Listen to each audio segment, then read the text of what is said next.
Hello public, मैं हूं प्रोनॉक्स और स्वागत है आप सबका मेरे चैनल पर। तो चलिए शुरू करते हैं आज का पहला अपडेट। यूके 07 राइडर अनुराग डोभाल को लेकर पिछले कुछ दिनों से अनुराग डोभाल और उनकी फैमिली के बीच काफी बड़ा कंट्रोवर्सी चल रहा है। अनुराग ने एक इमोशनल वीडियो भी अपलोड किया था जिसमें उन्होंने अपनी फैमिली पर मेंटल हैरेसमेंट का सीरियस एलिगेशन लगाया था, लेकिन बाद में ये वीडियो यूट्यूब से डिलीट कर दिया गया, जिसके बाद फैंस और भी ज्यादा कंफ्यूज हो गए। और अब इस बीच अनुराग डोभाल इंस्टाग्राम पर लाइव आए जहां वो काफी इमोशनल नजर आ रहे थे और लाइव स्ट्रीम के दौरान कार हाई स्पीड में ड्राइव करते हुए दिखाई दिए। रिपोर्ट के अकॉर्डिंग लाइव के दौरान उनकी कार का एक्सीडेंट भी हो गया, जिससे फैंस शॉक हो गए। और आइए देखते हैं।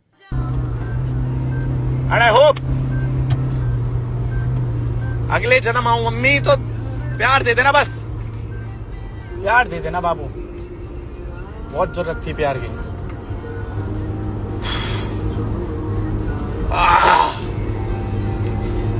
हिम्मत भी बहुत बहुत हिम्मत, लोग ही नहीं बच्चे, किसको फोन करूं।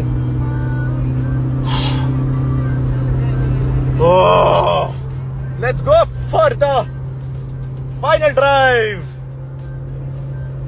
फिलहाल उनकी कंडीशन को लेकर ऑफिशियल कंफर्मेशन का वेट किया जा रहा है और हादसे के बाद थाराभाई जोगिंदर और तहलका भाई सीधा हॉस्पिटल पहुंच गए। वहां से उन्होंने अपडेट देते हुए बताया कि सिचुएशन अभी क्या है और आखिर हॉस्पिटल से क्या अपडेट दिया गया, आप खुद देख सकते हैं।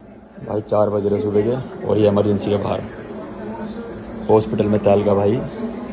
और भाई दुख हो रहा है बहुत, जितने भी दोस्त बोला करते थे यूके राइडर को, एक भी दोस्त नहीं है, कोई भी नहीं आया। बहुत क्लोज बंदे थे, 30-40 बंदे हमेशा साथ में रहते थे, एक भी नहीं आया। ना माँ बाप आए, ना ताऊ चाचा आए, ना मामा मामी आए, ना ताऊ ताई आए। तो भाई क्या फ़ायदा ऐसे रिश्तेदारों का, कोई फायदा नहीं है, कांटा मार दो भाई। ये देखो डॉक्टर साहब हमारे लगे पड़े सब, सीरियस कंडीशन है, बहुत ज्यादा सीरियस कंडीशन। भाई कोई नहीं खड़ा, प्रार्थना दुआओं की पूरा बाहर खाली, सब खाली दुआ पड़ा। करो बस भाई के लिए, जल्दी ठीक हो जाए। और भाई अभी डॉक्टर ने ये बोला है कि भाई वैसे ठीक है, दोनों कुल्ले टूट गए। दोनों कुल्ले टूट चुके हैं, ये हड्डी है ना पीछे की, दोनों फ्रैक्चर है। अभी आईसीयू में गया भाई, बस भगवान से दुआ करेगी कि हमारा भाई जल्दी से हो जाए।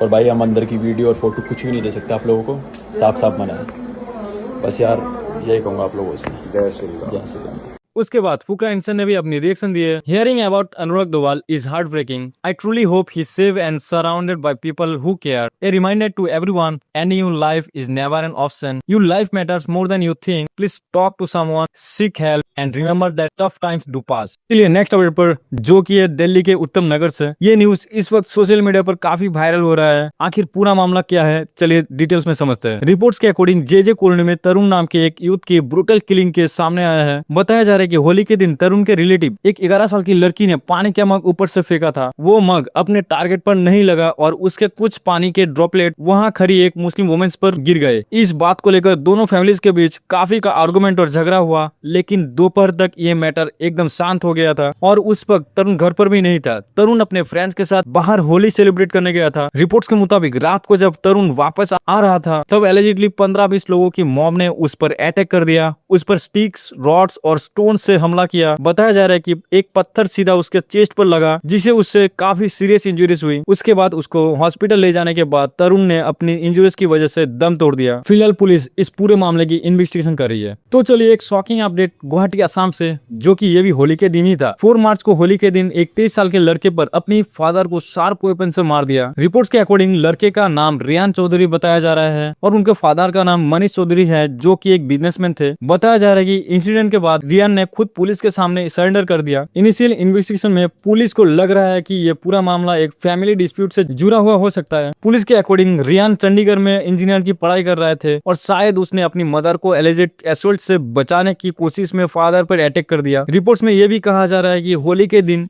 फादर एलिजिडली नशा करके घर आए थे और फैमिली मेंबर के साथ फिर से झगड़ा हुआ था। तो चलिए नेक्स्ट अपडेट यूट्यूब को लेकर। यूट्यूब अब डायरेक्ट मैसेज मतलब डीएम्स के फीचर्स को वापस लाने वाला है। आपको याद होगा कि 2019 में यूट्यूब ने अचानक ये फीचर्स रिमूव कर दिया था, लेकिन अब रिपोर्ट्स के अकॉर्डिंग यूट्यूब फिर से डीएम फीचर्स को टेस्ट कर रहे हैं। कुछ यूजर्स को ऑलरेडी टेस्टिंग फेज में ये फीचर्स मिल भी चुका है। इसका मतलब है कि फ्यूचर में आप यूट्यूब ऐप के अंदर ही किसी को डायरेक्ट मैसेज भेज और रिसीव कर पाएंगे। अगर ये फीचर सब यूजर्स के लिए लॉन्च हो जाता है तो क्रिएटर्स और व्यूअर्स के बीच कम्युनिकेशन और भी इजी हो जाएंगे। अगर मैसेज का बात हो ही रहा है तो चलिए नेक्स्ट अपडेट पर व्हाट्सएप को लेकर। व्हाट्सएप जल्दी व्हाट्सएप प्लस नाम का एक प्रीमियम सब्सक्रिप्शन प्लान लॉन्च करने वाले हैं। व्हाट्सएप एक पेड वर्जन बनाने वाला है जिसके नाम व्हाट्सएप प्लस होगा। इसमें आप एक्स्ट्रा फीचर्स के लिए पे कर सकते हो, जैसे कि कस्टम थीम्स, न्यू कलर्स, मोर आइकॉन्स, 20 चैट्स पिन करने के option, special stickers, custom ringtones और बेटर मैसेज रिएक्शन। लेकिन normal messaging, calls, photos, videos और ग्रुप्स हमेशा फ्री ही रहेंगे। तो चलिए अब बढ़ते हैं नेक्स्ट अपडेट की तरफ, जहां अभिषेक शर्मा ने अर्शदीप सिंह को एक फनी अंदाज में ट्रोल कर दिया है। आइए देखते हैं क्या हुआ। अबे फील्डिंग 10 फील्डिंग 10 दो कीपर चाहिए अर्शदीप। क्यों? एक इधर चाहिए, एक वाइड के पास चाहिए। और वो क्या करेगा? संजू भाई 2 कीपर लगा ले, अपने पास तो है भी 2।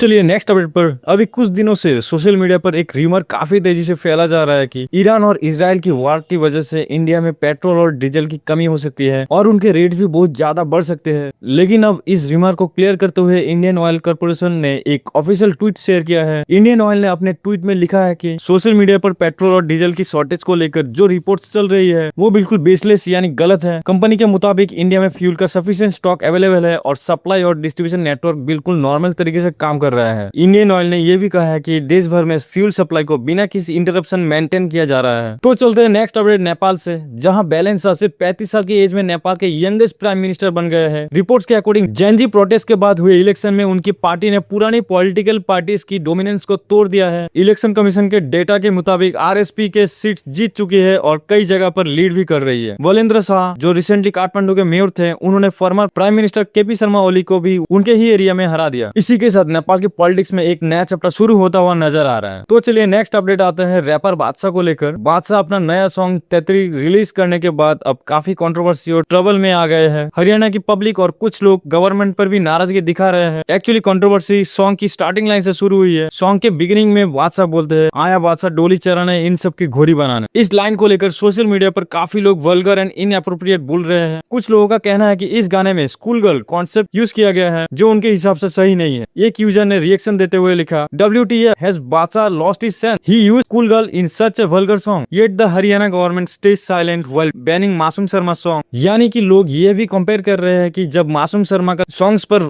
एक्शन लिया गया था तो बादशाह के सॉन्ग पर अब तक कोई स्ट्रिक्ट एक्शन क्यों नहीं हुआ। और एक क्रिएट करते हुए लिखा कि जब लोगों को पब्लिसिटी मिलनी बंद हो जाती तो अश्लीलता पर आ जाते हैं। रिपोर्ट्स के अकॉर्डिंग बादशाह के इस गाने के लिरिक्स और वीडियो को लेकर काफी कंट्रोवर्सी हो गई है। बताया जा रहा है कि मामले में हरियाणा पुलिस ने उनके खिलाफ FIR भी दर्ज कर ली है और यूट्यूब से वीडियो को भी हटा दिया गया है। इन सब कंट्रोवर्सी के बाद फाइनली बादशाह ने एक वीडियो शेयर करके पूरे मामले पर एपोलॉजी दे दी है। आप खुद उनके वीडियो देख सकते हैं।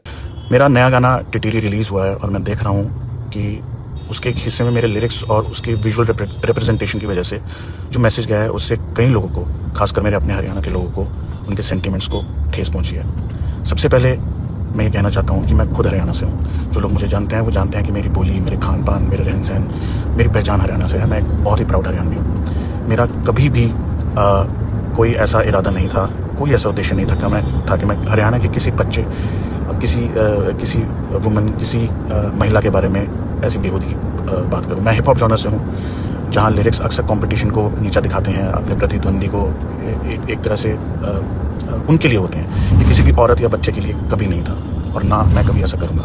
मैंने हमेशा कोशिश की है कि मैं हरियाणा के कल्चर को और बोली को जहाँ अपने साथ लेकर जा सकता हूँ, जितनी ऊंचाई पर लेकर जा सकता हूँ लेकर जाऊँ। लेकिन अगर उस हिस्से से किसी को भी ठेस पहुँची है तो मैं तहे दिल से आप सबसे क्षमा मांगता हूँ। मैं उम्मीद करता हूँ कि आप मुझे हरियाणा का बेटा समझकर, अपना बेटा समझकर आप मुझे माफ़ करेंगे।